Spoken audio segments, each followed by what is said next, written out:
When it comes to podcasts, there is a lot of focus on the solo one where it's just someone talking to a camera like this, or where there's guests. But there are a ton of different ways that you can market and brand your company through a podcast that may not be exactly like this. What are they? That is what we're going to dive into this week. Stay tuned.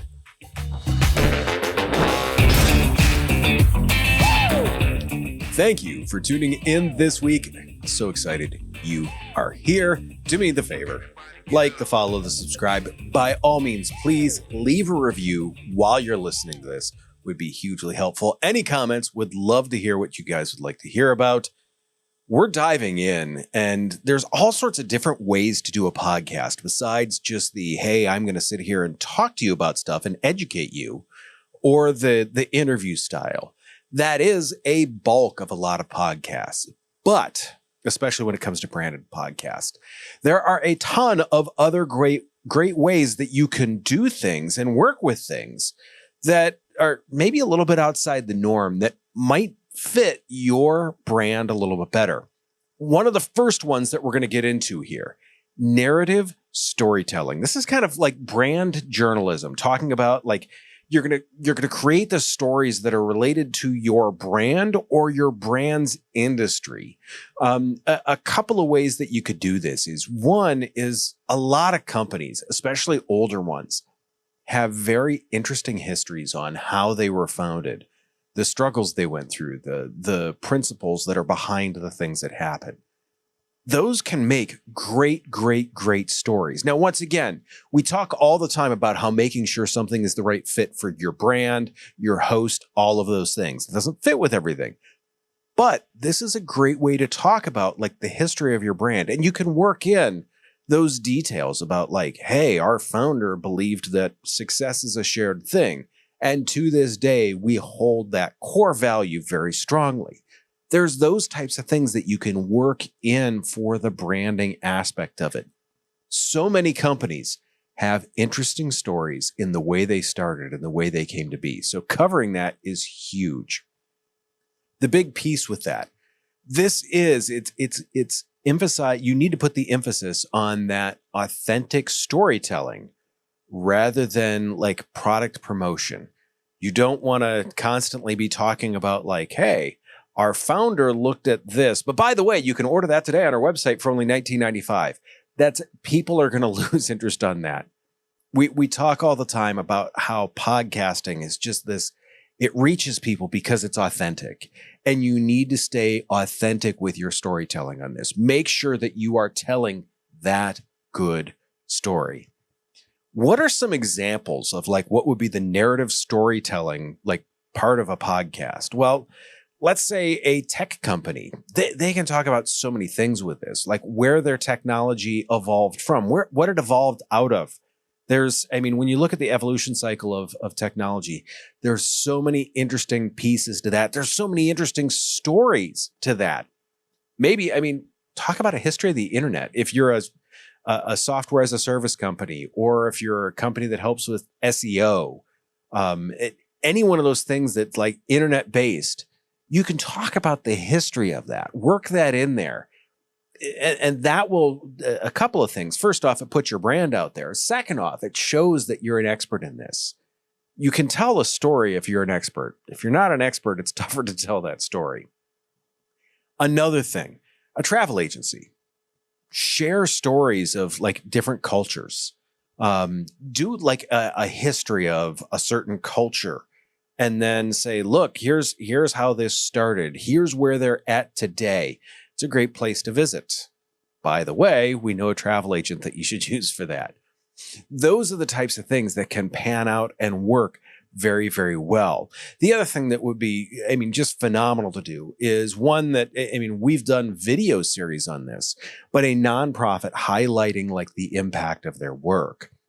We've worked with a number of companies where they've got a success story. We work with one that does mental health items, and they talk with people that have come from dark places that have wonderful lives now, that are very proud of where they're at. You essentially, you tell the story of that person. And not only are you telling like people what you do and why you're an expert, but holy cow, that's also a pretty good testimonial at the same point. So really, I mean, this narrative storytelling, you're not selling anything directly, but boy, are you building your brand, you're building your expertise, and you're showing this. The other thing that I will say is you can add some sound design and other items like that in order to really add some gravitas to the story. Sound design is one of those things we always talk about in class where it's you shouldn't notice the added sounds. You should only notice them if you listen to it a second time and they aren't there. Make sure that when you do this, the pitfall that we talk about with people, find an ideal length for this. Don't make what could be a 10-minute story go for 45 minutes. Tell that story in a fairly short amount of time. Now, with that, you can do, as a side note, kind of the next thing that I would suggest, the next chapter in that would be like a limited series or a themed seasons. This is popular with a lot of other like non-branded where it's entertainment style of podcasts. Obviously, true crime really dives into this. Like one season, they're covering serial killers. The next season, they're covering scorned lovers. The next season, they're covering just whatever. Those types of series or that type of themed season can be really good in a business branded podcast. In one, you can talk about how the company like came to be. Then you can talk about the company as it's matured. Then you can talk about where you see the company heading in the future. Remember, a podcast is meant to build and support your marketing efforts. So if you do this as an added thing, you can have this off to the side that's just added content that really helps support your mission overall. With that, the limited series, the themed seasons, that is just dedicated. The definition of it is dedicating a set number of episodes to a specific relevant topic. Take some time, go off on that tangent, but make it its own separate season. You can do a deeper exploration on things when you do these separate seasons. Once again, this is a great way for someone personally to establish thought leadership. So if this is your business, what a great way to do this. An example, because I'm hot on the examples on this one, because sometimes they're hard to imagine what you would do with this. Like, let's say a marketing firm, they could do a season on the evolution of social media. Where did it start? It started, everyone thinks the late 2000s. I get that. But what were some of the things before that? What are some of the other pieces? Like, how did YouTube and how did Facebook start to compete with each other for the views with like shorts and reels and things that you can dive into all sorts of stuff like that. Additionally, like different approaches to investing. You could, if you're a financial institution or something like that, you could look at, okay, hey, this season is primarily going to be for young investors. The next season could be for middle-aged investors. The next season after that could be for older investors. Once again, you're building that database of information that's going to work really well to give you that search engine optimization. The other piece, let's say healthcare provider. Talk about different aspects of wellness or care or things of that nature. So maybe one season you focus on food. Maybe the next season you focus on exercise. Maybe the season after that you focus on sleep. Once again, it's finding something to focus on for a season where that way you can kind of group everything together. The big thing that I'm going to say with this is you really have to plan that series arc. And it's amazing when you can take the one season and just kind of guide that so it ends up pushing directly into the next season behind it. So if you take and say, hey, look, we're going to talk about food. And when you end the food piece, you're talking about foods that give you energy. For the exercise piece, that would be next season. And after you're done exercising, what are you going to want to do? So we're going to talk about how to exercise so you can rest up, so you can do the exercise and the food again. It's once again, it's if you can find ways to move one season into the next season, That works just brilliantly, because then once people are hooked, they're in and they're ready to come along with you for the entire ride. The thing that I am going to warn with this, you want to make sure that any brand messaging is subtle with that. This is, once again, this is about showing the expertise. This is not about like putting the brand right in front of people. Once again, show that expertise, build that know, like, and trust. Those are the things that you're going to want to focus on with this.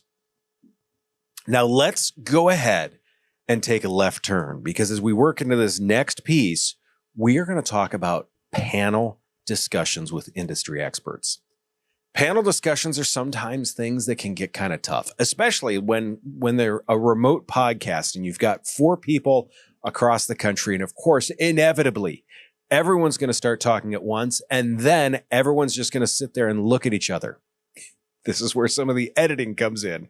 But you need to make sure that you're direct in who you're asking. The thing that I love about this is I always tell people, try and get diverse panels with diverse perspectives. It's always tough when you ask one person a question on your panel. Let's say you're the host and you've got 3 people on your panel. If you ask one person a question and then the next 2 people go, yeah, I agree. Yeah, I agree. Well, then that's not a great panel. You typically want a panel to start a discussion. With these panels, what that does is that shows that, once again, first off, you're going to get information from a number of people in the same setting. Additionally, you're going to get a number of diverse perspectives. The thing that I'm going to warn you about with that is you want to make sure that most of these perspectives don't go against what you do. So it's good to have some discourse. It's good to have people that think about things slightly differently. Just make sure that they arrive at your brand or what you do as a good answer. Examples of this: a design company hosts a discussion on current trends in like user interfaces or user experience on things. Always kind of a hot topic, but if you're a company that's website design, boy, would that be great. Like, hey, look, we just had a panel discussion on how user design, good design and user experience can lead to more sales. And getting those opinions from different people are going to have like, hey, we feel that you only need 2 clicks to be able to order. Someone else says, hey, we want to make sure we educate. Well, as long as those all fall under your umbrella, you're in really good shape. Maybe we talk about, if you're a manufacturing firm, maybe you make widgets. Of course, there's a ton of widget makers out there, right? When you're making those widgets, what about a panel about supply chain innovation? That's huge, and that's something that other manufacturers would want to listen to also. The big thing that I'm going to say is too many people take a panel and they talk very general. The people on a panel should be very focused and very specific. Make sure you stick with that. The other thing that you want to do is make sure that whoever's moderating it is a skilled moderator that's good at keeping these things on task. Unfortunately, I have seen a lot of panels go way off the rails. I mean, I know we've all been through webinars where that has happened in the worst way. You want to make sure that as a moderator, you're willing to speak up, that you've got the ability to speak up, that you've got maybe the ability to mute someone's microphone.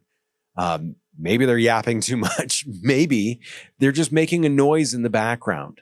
You need to make sure that you've got those capabilities as the moderator, because no matter what, if you're the one hosting the panel, it's all a reflection of you. And of course, with this being a branded podcast type of setup, your brand. So keep all of those things in mind.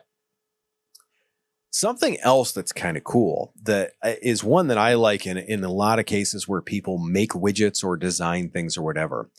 Behind the scenes or making of, you can do that as a podcast. We've all been scrolling through, like flipping through channels years ago on the Discovery Channel, and you come across how it's made. And of course you stop on that. You got to see how the thing is made, right? We all are curious about that. You can provide people with a behind the scenes look at how things were done. Talk to people that were involved in the process of designing your product or doing the thing that you do. Give them that behind the scenes look, pull back that curtain and say, look, here's how we came to this being the best product that we feel that you can buy today. When you show people that, first off, in most cases, that's going to be a very, very interesting story if you do it correctly. But second off, now you get to tell people like why you made the decisions, which in a way is very much its own subtle sales pitch. The big thing that I love about this is when you start talking about the things that went right and especially the things that went wrong in your processes as you were starting to build this piece, that really gives transparency. That's going to foster that stronger connection with people. They're going to see that honesty. I mean, authenticity is 100% the name of the game when it comes to podcasting. And when you talk about, hey, we tried this prototype and we found out it didn't do the thing right, or it did the main thing right, but there's this other piece that it didn't do right. When you talk about that honestly, it really builds that trust. It builds that connection because people realize, once again, you're building that authenticity. You're speaking from an authentic place. Like I said, the examples that I want to give for this, a product company documents the development process of the new widget. In the same sense, a service-based business may talk about like their team and like who's part of the client journey with this, from all the way from the salesman to maybe the design team to the implementation team to the installers if it's a physical item. Talk to those people along the way and talk about that process. That can 100%. I mean, first off, I mean, if I'm a client looking to buy like a big machine, if I feel like I know the people that designed it and I know the people that are going to come install it, it makes it so much easier for me to write that check at the end to really do that. Because once again, we've built that know, like, and trust. Another good one that's always interesting is customer stories. This goes back to, I mean, this is a great thing when you talk to some customers about how they've done things or how the relationship has gone. First off, you're going to build that authenticity. Second off, they're going to show how you've built up that you've built that brand connection. The other big thing with this is, once again, one of the most powerful things is word of mouth and testimonials. You're basically doing that in a podcast. Hey, this week we're going to sit down with customer A and we're going to talk about their journey and how they were helped when they started doing podcasting with us. Those are the types of things that, once again, if people are curious about your product, the customers, a lot of customers, we all know, have a lot of the same questions. So if you do a podcast with a current customer, they're going to answer a lot of those questions that maybe your future customer has. Getting those answers up front is just absolutely huge. And once again, rather than it just being a simple, like, Google reviews are great, don't get me wrong. But rather than it just being this simple one-liner, yes, working with them was awesome, now you get a customer that's going to come on and going to say, hey, this is what we did. This is what we had. Not only that, but they're going to say, look, here was something that was a bit of a sticking point for us, but we were able to overcome that. Let's say, I mean, once again, I want to make sure that I'm giving examples on this. Let's say a software company, they're highlighting how customers have streamlined their workflow. Once again, I mean, come in and talk about that. How did we straighten this out for you? Let's say a coaching service. They get some stories of personal transformation. I started out and I was going down this path and I recognized this wasn't the right path. And the coach got me on the right path by doing these items and working with me on these things. Hugely, hugely powerful when it comes to testimonials like that. Focus on that customer's journey. That is the big thing. That is the thing you want to watch out for. You don't want to get off of track and start talking about yourself. Your focus really needs to be on them and their journey. The other thing is I mean, make sure that their voice and perspective on this, make sure it's the central hub of this. All of this should stem from that. None of it really should be about you, but it's about that interaction. Now, one more thing that I want to get into with this is there is a way that you can kind of do some hybrid formats with this. Combine that storytelling, the storytelling narrative with that customer testimonial. Hey, here's what we did in order to get to this customer. And then maybe bring the customer in and talk to them. There's all sorts of ways to do stuff like that. Maybe do a narrative episode where you talk about that, and then you get a question and answer from someone. The limited series that maybe takes some interactive polls. Put some polls out there and say, hey, look, is this how you would have handled it? Is this something that you would be comfortable with as a customer? The big thing that I want to say is you need to, like anything else in podcasting, you really, really need to carefully plan this out. There's always a chance for stuff to go sideways, but that chance is greatly increased if you don't have a plan from the get-go. So how do we summarize all this? A couple of things that I'm going to encourage you to do. First off, embrace experimentation. Stay true to your brand. Always, always, always stay true to your brand.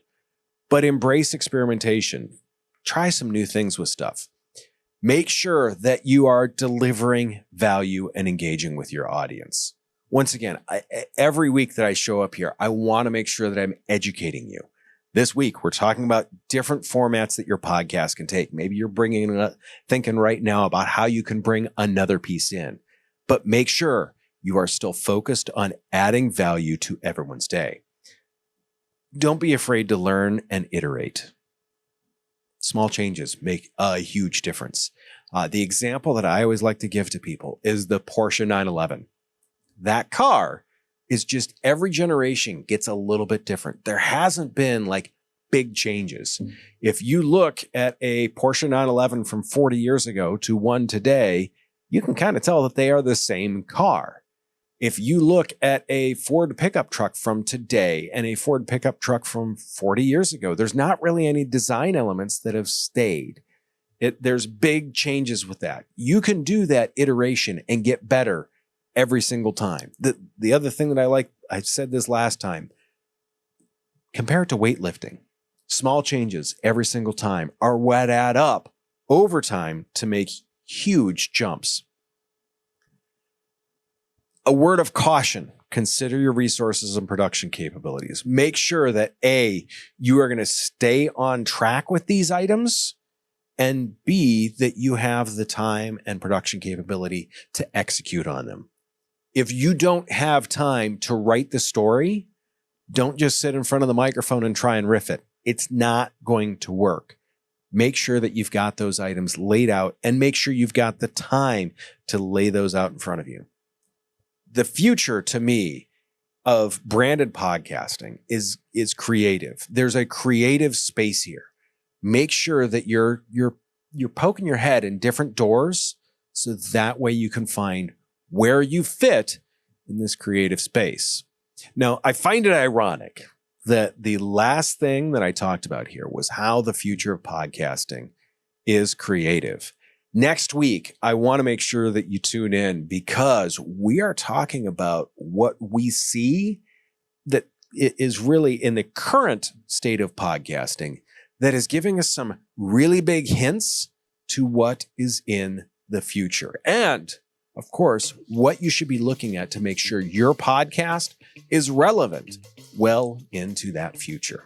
With all that being said, I really appreciate your time today. I hope you're walking away or driving away with some tidbit that you pulled away from today's episode. As always, do me a favor. Take care of yourself. If you can, take care of someone else too. And I will see you soon.